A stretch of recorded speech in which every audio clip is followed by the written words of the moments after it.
warahmatullahi wabarakatuh. Puji syukur kehadirat Allah Subhanahu wa Ta'ala yang sudah melimpahkan rahmat dan hidayahnya kepada kita semua sehingga kita diberikan kenikmatan sehat dan bisa beraktivitas di pagi, siang, dan sore hari. Salam serta selawat selalu kita aturkan kepada junjungan kita Nabi besar, Nabi Agung Muhammad Sallallahu Alaihi Wasallam. Semoga kita telah menjadi umatnya yang setia hingga akhir zaman dan mendapatkan syafaat beliau.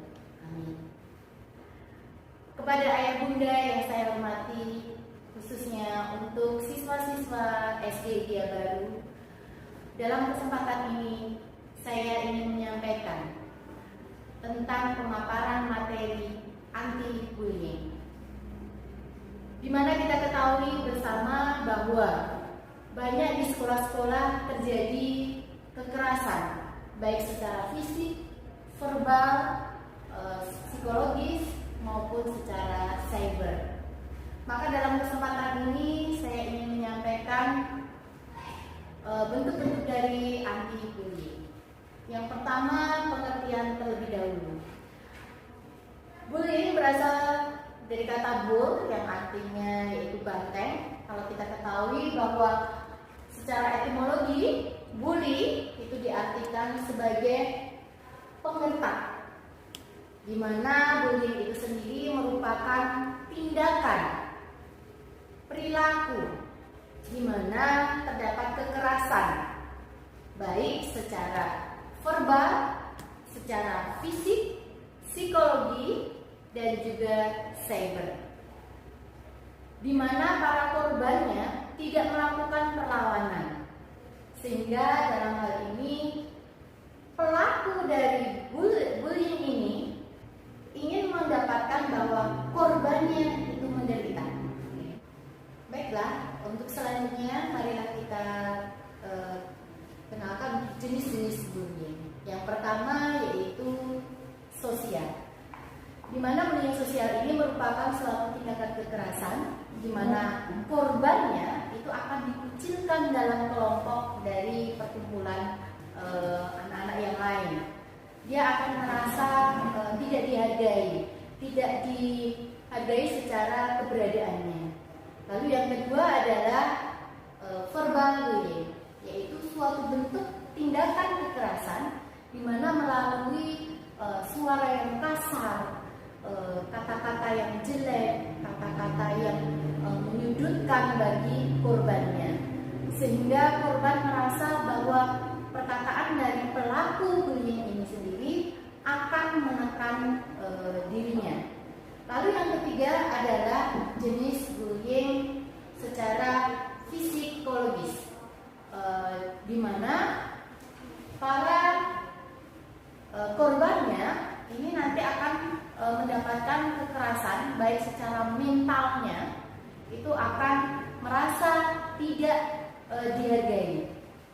Beda dengan bullying secara fisik, suatu bentuk tindakan kekerasan di mana secara fisik mendapatkan pukulan, mendapatkan tendangan, kekerasan di mana korbannya tidak bisa melakukan perlawanan. Selanjutnya yaitu cyberbullying, di mana bentuk tindakan kekerasan intimidasi ini melalui sarana media sosial, bisa melalui WA, bisa melalui Facebook, maupun bisa melalui Instagram dan bentuk-bentuk media sosial lainnya. Jadi pelakunya melakukan kegiatan bullying ini melalui media sosial. Selanjutnya yaitu kita akan mengenali ciri-ciri pelaku bullying, di mana bullying itu terjadi karena ada pelakunya. Ciri pelakunya yang pertama yaitu dia lebih suka berkelompok, dia lebih suka dalam suatu geng atau kumpulan dari orang-orang.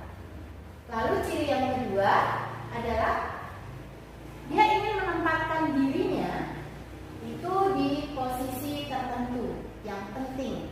Dia ingin menjadi ketua dari kelompok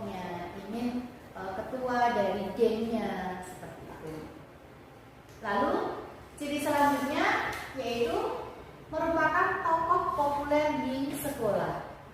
Jadi anak-anak pelaku bullying ini dia dikenal sebagai tokoh di sekolah tersebut.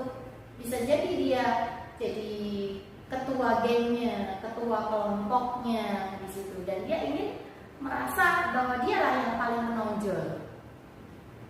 Yang selanjutnya, ciri selanjutnya adalah bahwa dia suka lebih yang di depan. Dia ingin menjadi seorang pemimpin, penggerak.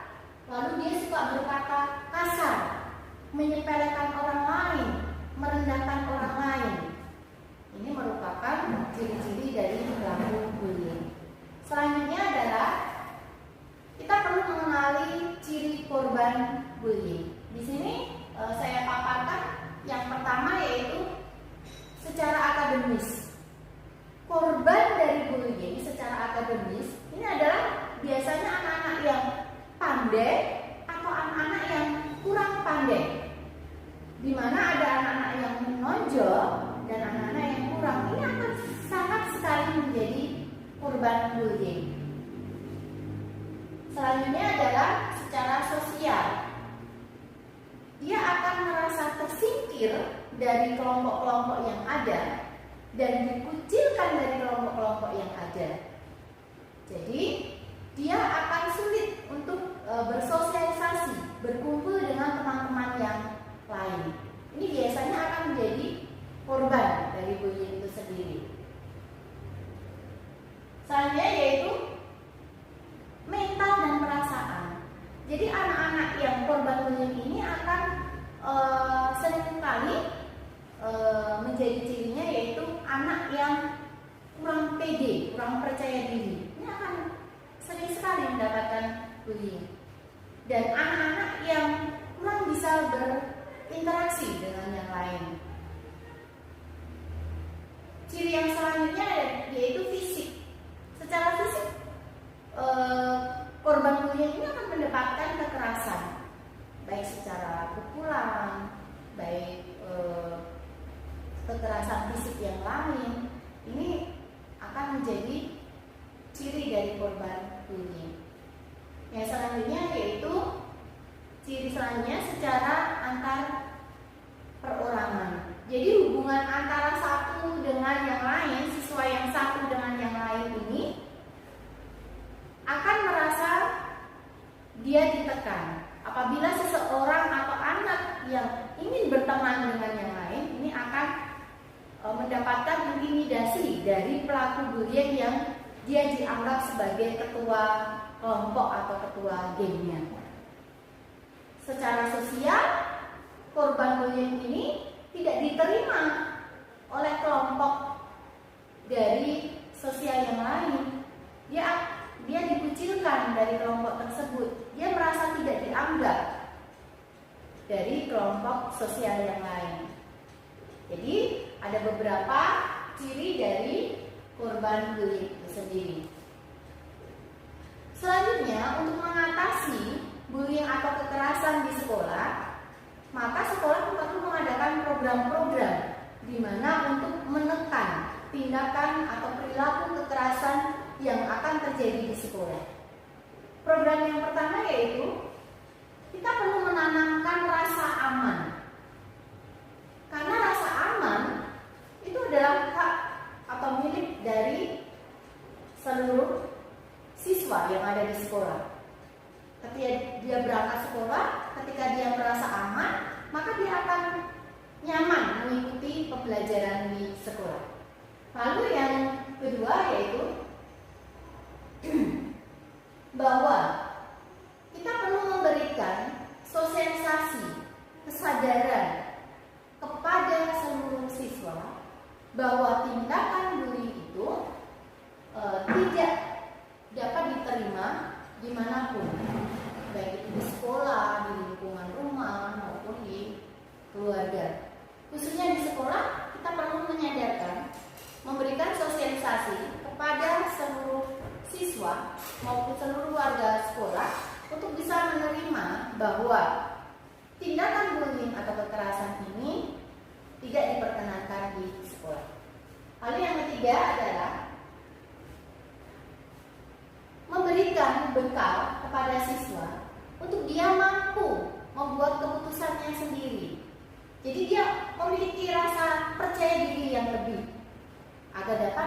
akan penyelesaian masalah yang dihadapi.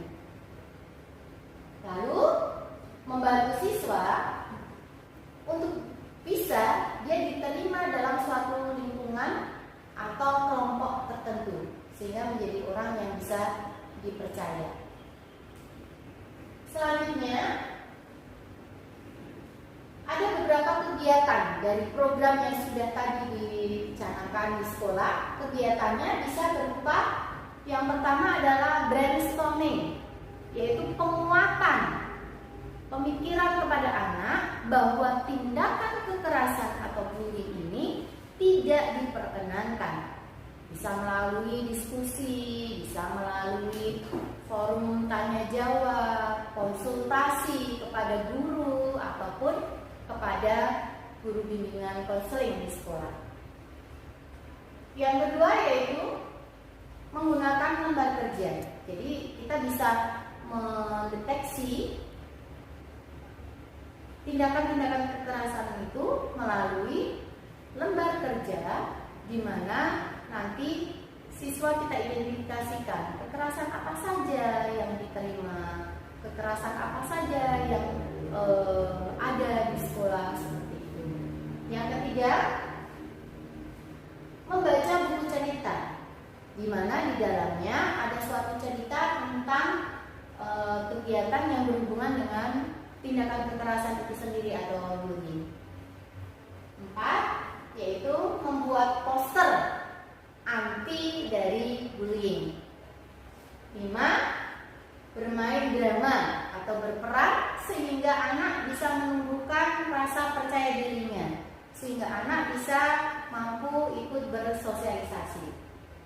6, yaitu berbagi cerita dengan orang tua di rumah. Tingkatkan hubungan komunikasi antara orang tua dengan anak ketika di rumah, agar supaya apa yang terjadi di sekolah orang tua juga mengetahui, sehingga anak tidak merasa bahwa ketika ada masalah di sekolah dia menyimpan masalah tersebut sendiri, sehingga ada teman untuk berbagi. Yang ketujuh, kita bisa melakukan dengan nyanyian, bisa membuat puisi, lalu bisa bermain teater atau drama seperti yang tadi saya sampaikan. Begitu tadi pemaparan saya tentang anti-bullying.